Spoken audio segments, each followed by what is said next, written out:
Welcome to the STARS program, seniors taking active roles in society. And now, here's your host, ANITA FINLEY. We're at it again. Stephen Lewis, co-founder of the Energetic Matrix Church of Consciousness. And we have had so many great conversations with Stephen Lewis. You know, Stephen, a lot of times this is the one that I do with you, and then I don't get to listen to it again. And it's different when I'm riding in my car or something, or I listen to you, and I said, gee, did we really say that? That was interesting. Do you ever listen to your interviews after? Do I? Yeah. No, I never. See, neither. I normally don't, but I don't know. I just did the other day, and I was last month or something, and I thought it was really interesting to hear it. Sometimes I say, oh, how could you have said that, Anita? But it's okay. It works out very well, and I'm and I'm glad. You know, I wanted to tell you that I recently went to a Armenian church service because someone died. I was very close to the daughter. And Armenian? Yeah, Armenian. Okay. Very interesting.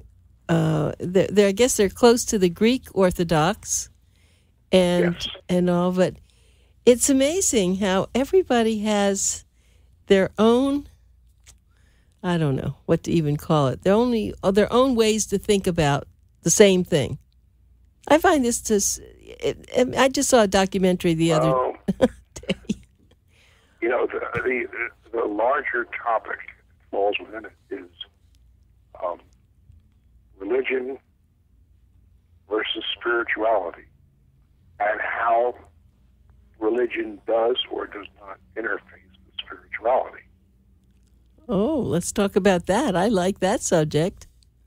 Because you see, religion, I would say most religions start from a place of spirit, of spirituality. But, you know, the old saying, after the lion, there's usually jackals, right? Yep. And that's what happens. It becomes competitive. And from there, it becomes, well, look at the Catholics, for example, here. If you're not a Catholic, you can't get to heaven. End of story. You never will.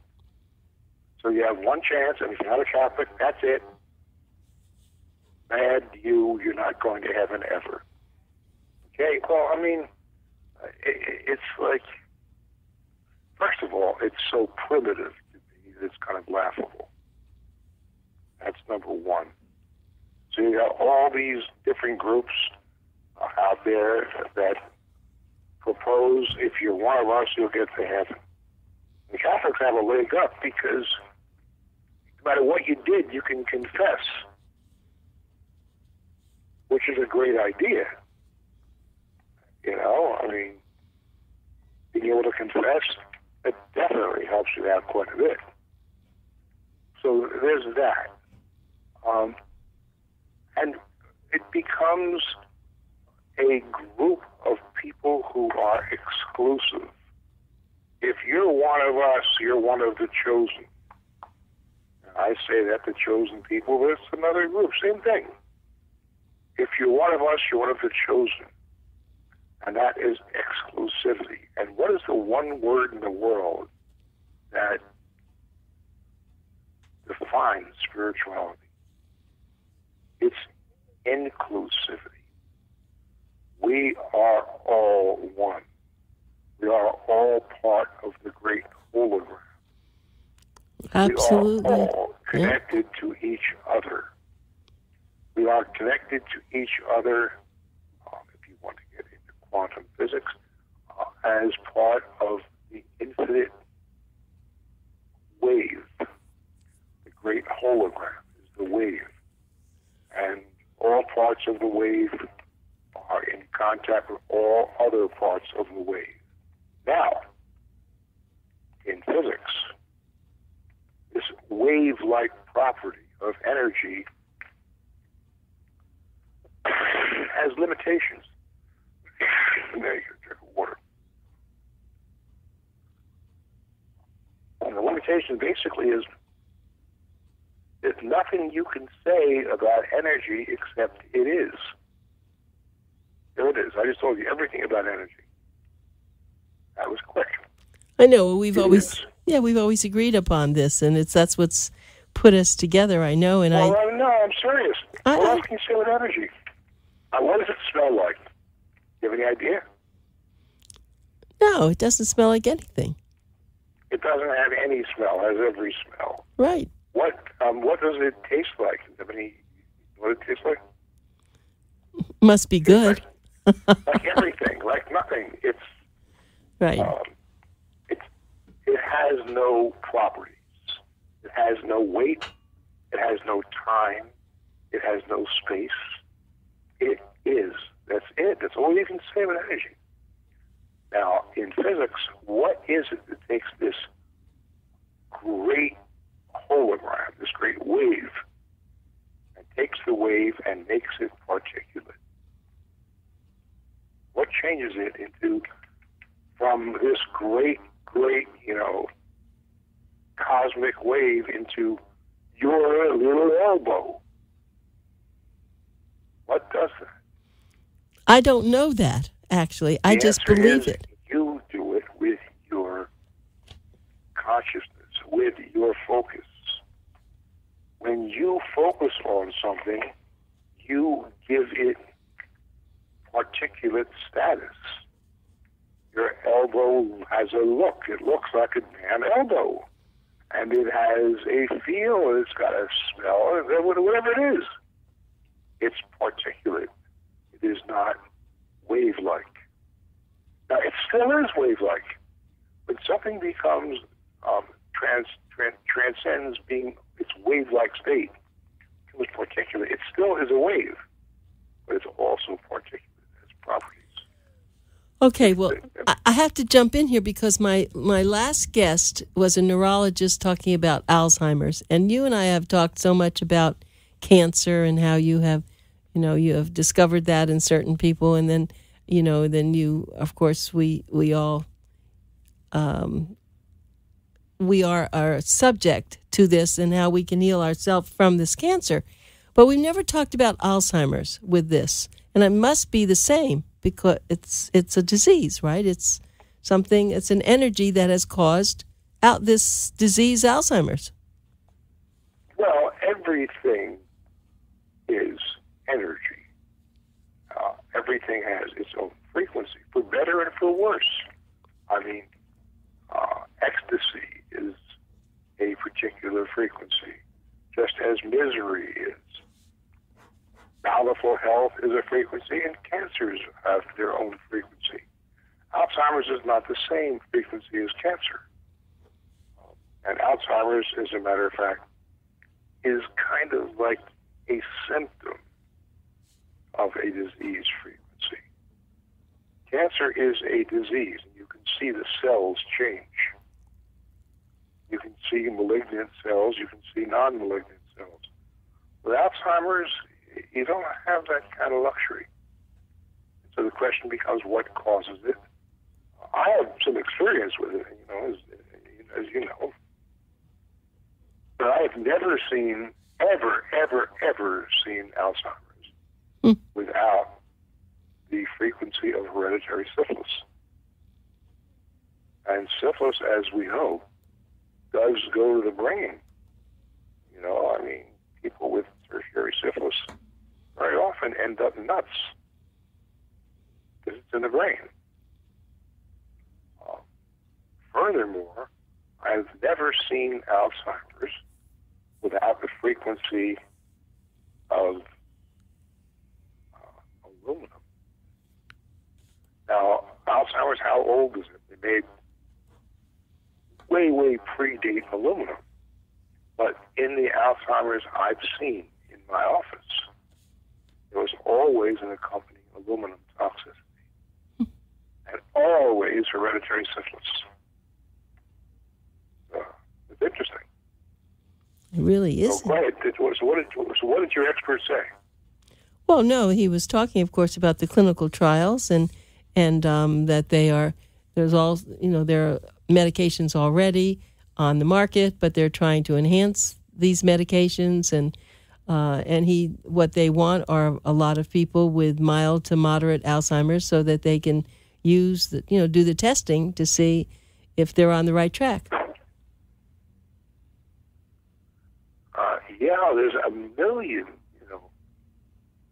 Alzheimer's study groups, and many of them are very well funded. But for some reason, I was taught that it's kind of a side effect of hereditary tertiary syphilis, and I accepted it. But then in my work, I found that was indeed the case. And I don't really hear it when I read all the current information on Alzheimer's. I don't see any mention of syphilis, which I find somewhat interesting. Yeah, you don't. That's right. It's only what you have said before, and I wonder why that's true. They haven't gotten as sophisticated as you because they can't see the same frequencies that you do. Well, but when I was a student, they were talking about that. So somebody saw something somewhere. And anyway, that's what I know empirically, and then it's what I know from reading, and then it's what I know from my current, reading of about Alzheimer's. They're looking at everything, but they don't look at hereditary syphilis, apparently. But the problem is, you see, they don't know medically, using current medical technology. It's mechanistic. It's, 2 + 2 = 4. That's it. But it equals a great deal more than that. The point is, they cannot get rid of an hereditary disease. And I think that's probably a fair statement. They cannot. Because hereditary diseases are not a great problem, but they can't be treated. They can be healed. Now, you got another big topic right in front of you. Yeah. Because healing is something, anything can be healed, but only you can heal yourself. Many people can help you, but fundamentally you can heal, only you can heal yourself. And whether it's syphilis or cancer or whatever, if you heal yourself, you do it. And yeah, there's a lot of help, good help available. The AIM program is fantastic help, but still, you heal yourself. Well, Stephen, you have absolutely, of course, through the frequencies, you have really gotten a lot of the hereditary problems. You've gotten rid of them for those of us on the AIM program. I haven't. You have. Okay. Yes. The AIM program has, what it's done, basically, is it's compelled you to focus on healing whatever you need to heal. All it does is compel you to focus. And then the rest is done by you. Right. And that's why it was so interesting when Wayne Dyer wrote his book, The Power of Intention. Most people I know didn't really get the title.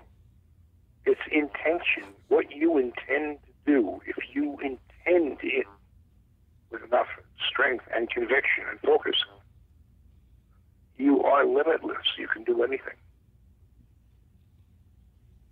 How much concentration does it really take, Stephen? How much concentration does what, Anita? How much concentration does it take to heal yourself? Well, I don't know. It depends upon you. You should know the answer. You've healed many, many, many things. Right, but... I mean, you're a healthy woman right now. Very, right. Okay? Your husband's a healthy guy. I mean, I assume he's still on him, isn't he? Yes. No, he's definitely. He's very good. Yeah, at 91, he's very good. It's not because you got lucky and you came here on Earth with nothing wrong. You came with your fair share of misery and everything else like everyone else did. Did you have hereditary cancer? Probably. You had that frequency because 9 out of 10 do. But so what? The key word there is had, past tense. If you had it, so what? It's gone. You don't have it because you healed it. Nobody treated it and killed it. Treatment is to try and kill things. And sometimes it's a good thing. I'm not against it. But healing is an entirely different phenomenon. How long does it take? I don't know. You tell me. How long did it take you to heal each thing? You don't know. You haven't paid attention. I pay closer attention than you do. That's all. Right. I don't pay attention. That's true. Well, because you have the AIM program, that's the help that you get. And I said it's very powerful help. I know it. It's very powerful. But that is what you do, and you heal it. And I've healed what's hereditary in me, and Eileen's done the same, and so many thousands of others have. But it's healing. It's not treating. Yeah, that's a very good point. Stephen Lewis is actually a co-author of the book Sanctuary, The Path to Consciousness, and he's the developer of the AIM program. It stands for All-Inclusive Method Program of Energetic Balancing. You ought to really get the book. You ought to get the CD. You could visit their website, which is aimprogram.com, or you can call if you want to talk to someone there. It's 877-500-3622. That's 877-500-3622. Well, talking about what we've been doing now, and with and I said at the beginning I wasn't going to get into politics with Stephen. I don't really want to, but no, but the world seems to be changing in very strange ways. It's changing in a lot of ways. You said that. Remember last year you told us. Remember last year you said we're in for something really interesting. Remember? Oh, yeah. And I would expect it to start hitting its crescendo sometime this September. Now, when you consider that this is now August, we're not talking about light years away. And I think that sometime this September it will hit, it will start cresting, certainly by December. I expect, and you know, this is, the audience in this way follows this. There are, you know, what we call the spiritual world, okay? Or call the tree huggers, if you will. Whatever you want. We all know who we mean. They've increased in numbers so dramatically, it's not even, it's no resemblance to what it used to be. And the world's becoming, in that sense, certainly our society is, two camps. One camp is those who see an enormous need now for an increased spirituality. And the other, very simply, doesn't.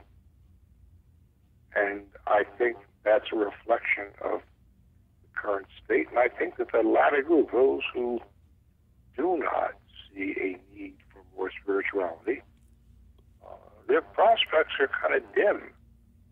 Because I think it's pretty obvious that we're in for a very, very a thinning of the herd. Yeah, you That's said always that. happened Right. in times, you know, it's Sure. nothing new. Right. But when you take that phenomenon, if it's the case, I think it is, and couple it with this is the most profound revolution I've ever heard of. Because it's a revolution in spirituality. And people are beginning in droves to think of themselves as part of everything. The concept of we're all connected was something you heard about in church on Sunday morning.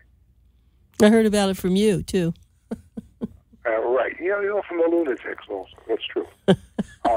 But now it's not such a far-out concept. Yep. It becomes part of our everyday vocabulary. I was thinking about you when I saw the Colorado River, which is unbelievable. You mean at the Grand Canyon? No, the Colorado River and what's happened now in California with the yellow of the river, the toxin. Yeah, sure. Well, the toxin. It goes for a long way, like the Grand Canyon. But it's not coming from up there, I don't think. Well, where's it start? No, I mean the toxic part of the river. It's not coming from that high, is it? Isn't it from the toxic part? Yeah.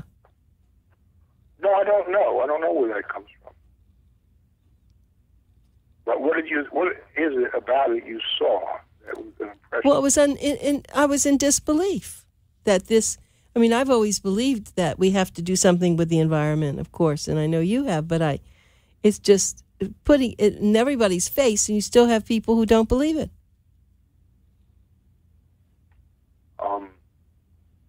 Facts have very little impact on those who made up their minds already. It's something that I've had to learn, and I think you've learned it, we've all learned it, that if you can't discuss something with someone whose mind is set and hardened, and that's it. Yep, and closed. That's because it ain't, when it sets and hardens, good, nothing's going to budge it. That's wonderful for the foundation of your house. But it's not so good for the foundation of your head. Yeah, that's it. You have that. Because, nothing, you have lost all flexibility. And so, there's one other thing. I saw a documentary I have to talk to you about because I had never realized what it was. I saw a documentary on Scientology. Yeah. I know that you must know everything about it, but I only had heard about it. I never knew about it. What is that?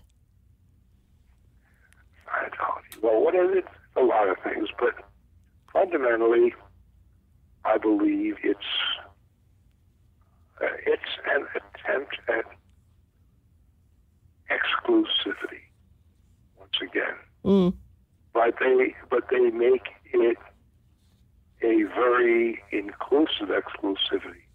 If you join them, you work your way to a point of honor, a point of leadership, whatever it may be. And they do it with something called an E-meter, which is a galvanic response that measures the change in you when you tell a lie or tell the truth. As such, it's not very different than, what is that instrument, a lie detector? Right. And it works. The lie detector works. There are ways to defeat it also.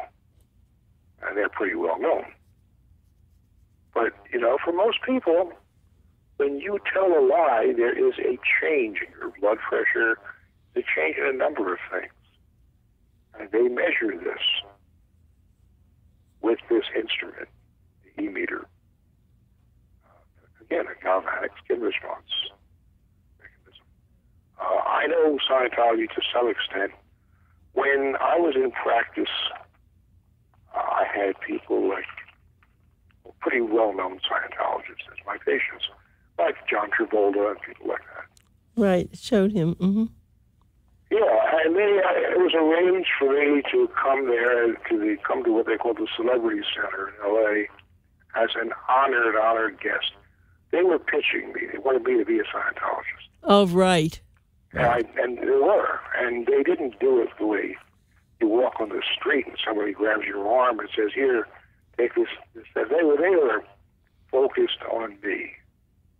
It was a limo and this and that. You know what I mean? Mm-hmm. And I sat there listening. Then the pitch came, and it came down to I had an instrument that I believe is far, far more sensitive than the E-meter. That was the QED, which I use, it's what we use. And,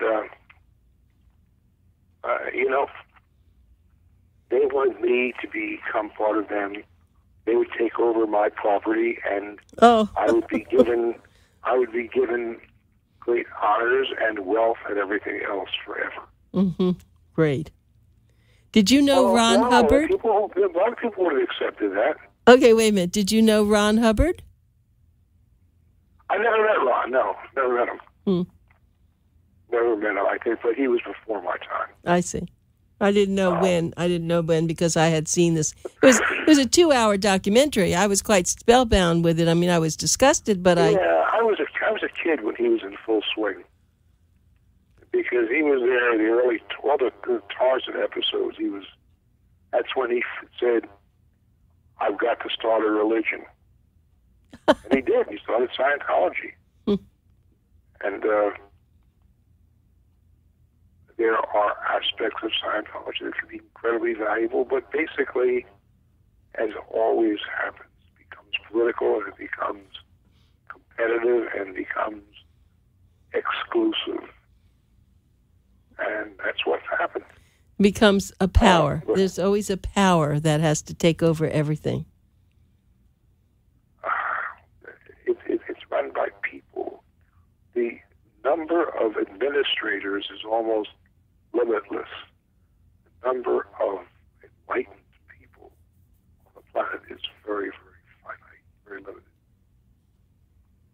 So for every enlightened person, you're going to get tons of unenlightened administrators following that person and implementing it and trying to add to the roles of those who worship and follow and revere.